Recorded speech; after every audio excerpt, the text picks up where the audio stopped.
And yeah, no, it's great. And it's also good to see so many cool friends of mine that are Rangers. Yeah. I love those guys. So it's cool. Yeah, they describe this con as somewhere where you guys can kind of let your hair down a little bit. You get to interact with the fans a little bit more. It's not as like formal as some of those other cons are. Um, so yeah, it's fun for us. It's glad it's fun for you as well. So question I have for you going into um, a voice acting role, how do you prepare for that? What's your preparation for going in to playing a new role? So a lot of the shows that I'm known for, like I played Brock and James on Pokemon and And Seto James, yeah, Kaiba, on Yu-Gi-Oh, and they're all dubs, Japanese dubs. So usually we get to see the character because the animation's already done ahead of yeah, time. Sometimes we are given the voice ref from the Japanese original, and they want us to at least try to emulate that, or they want us to do something completely different. A character might be a big, sort of heavy set, tough guy, yeah. and his name is Tiny, and so the original Japanese might be a deeper voice.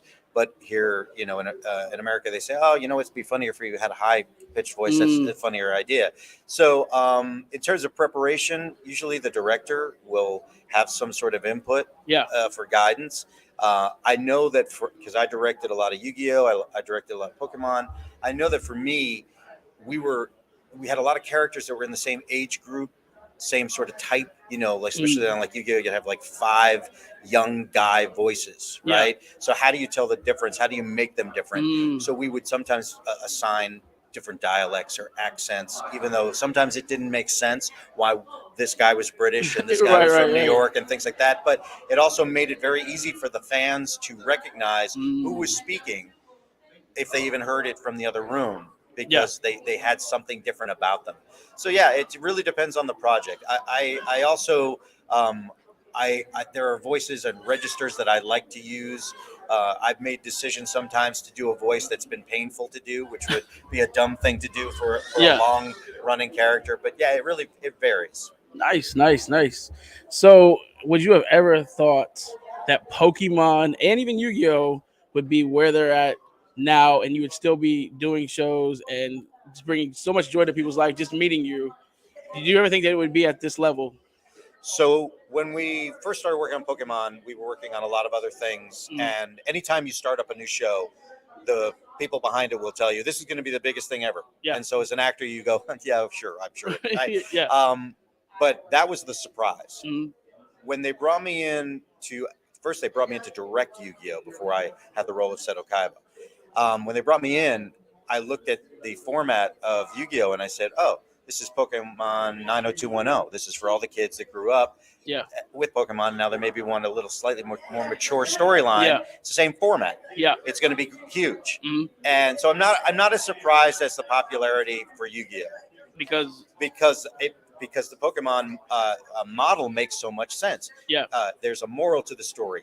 There's something redeemable about each character, mm, so that people connect to that. yeah, And it's not rocket science.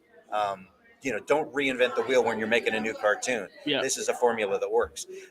But 25 years later, to see that there's still a fandom for these shows, yeah, yeah, it's very flattering. I mean, you know, I started working on that show when I was a young man, so yeah. it's pretty cool. Yeah, I would imagine. I mean, like I said, you come to these shows, you have people who come up, they just want to meet you, get things signed for you, and with people having things signed, can you? Is there anything that you can say that's like the weirdest thing someone's ever asked you to sign? As a rock and roller, I can't tell you what that would Okay, be, okay, okay. what I've done. But as a voice actor, I did do one where I signed someone's calf that they then did a tattoo. Wow. That's pretty permanent. Yeah. That's pretty hardcore. Things like that are like, wow, Yeah. that's a little.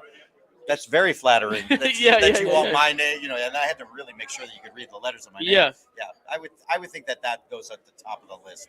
Yeah, I can see that. So out of voice acting and your musician, so your plate's pretty full. What would you say? I mean, was one outweigh the other as far as passion goes? Yeah, honestly, if you asked me who I was, I would tell you I was a singer songwriter, and if you asked me what I did, I would tell you I was a Okay. voice actor and a musician Okay. because most of my income is based on being an actor, Yeah. which has given me the freedom to play original music and do what I want to do as a musician without asking how much am I getting paid and all of that sort of stuff. Yeah, if I had to give one up, I mean, it might be a surprise to hear, but it would be voice acting. No, Music is my soul. yeah, no, I completely understand that, and sometimes it can be hard, for people who haven't made it to that level to balance the two out. And it's nice that you're able to find the balance in that you're able to do what you love, able to do something that's bringing in the income to be able to do what you love. So that's awesome. I have to go on the record right now and ask you, what is better, Pokemon or Yu-Gi-Oh? Wow.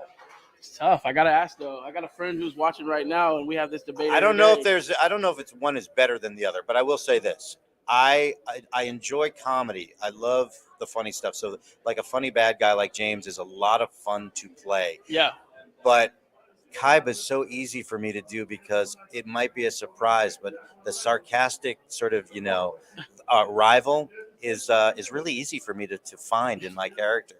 That was gonna be my next question. Out of every character, like the characters that you've done, who do you relate to the most? So I could read a Yu-Gi-Oh script as Kaiba without it being written for me.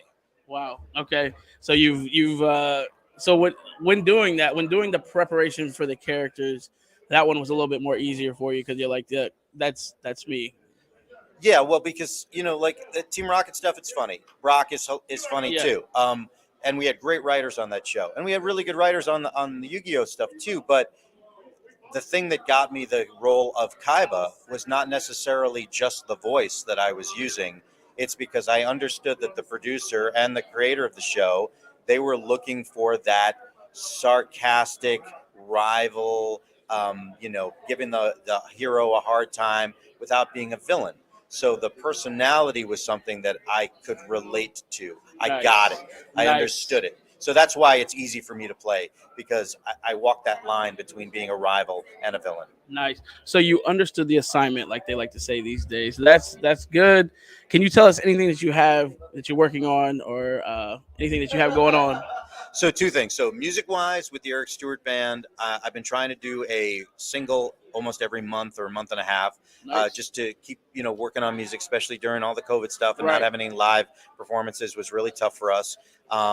So you can look for that music. On Eric Stewart Band is everywhere. It's streaming all over the place. But the other thing is Dan Green, my partner in crime on Yu-Gi-Oh, who plays Yugi. He and I are creating an original cartoon.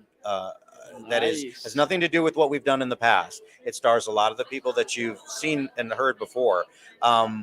But it's done, we call it an illustrated audio drama. It's black and white. Okay. It looks like you're looking through a comic book while you're listening to an audiobook. Wow. And Dan hand draws all of the art. Wow. Which is really a cool just a cool concept. So that's something that we're working on. We've already recorded 26 episodes, and we're finishing drawing the third one right now. Because it takes some time to do, but it's really neat. It's all black and white. It really looks it's very retro. That's exciting. Yeah. That's exciting stuff. Hey, have you talked much about that on social media? No, it's called Crossing the Gods, and it's really neat. If you see the cast, it's actually the cast is most of the people that you know from Pokemon and Yu-Gi-Oh, all playing very different types of roles. It's much more sci-fi. It's cool. It's more mature but it's still PG. Nice. Hey, I feel like we kind of got like a little exclusive just now. That's nice. That's nice. Where can the people find you at, social media wise? So ericstewart.com. The website's got all that stuff. I'm on Facebook. I look like this with a microphone. Yes. Twitter, you'll see me with the microphone. I'm not great with social media. Everyone shares stuff, and then I go, oh yeah, that looks good, and I'll say that looks great. But you guys are much better at that stuff. I'm an old man. Hey, I still use like a carrier pigeon, I understand that. It has been an absolute pleasure to have you with us. Thank you for taking time. I know you got a lot of stuff going on, so we don't want to hold you too long. Everybody, thank you for tuning in, and stay tuned because we have many more to come. Peace out.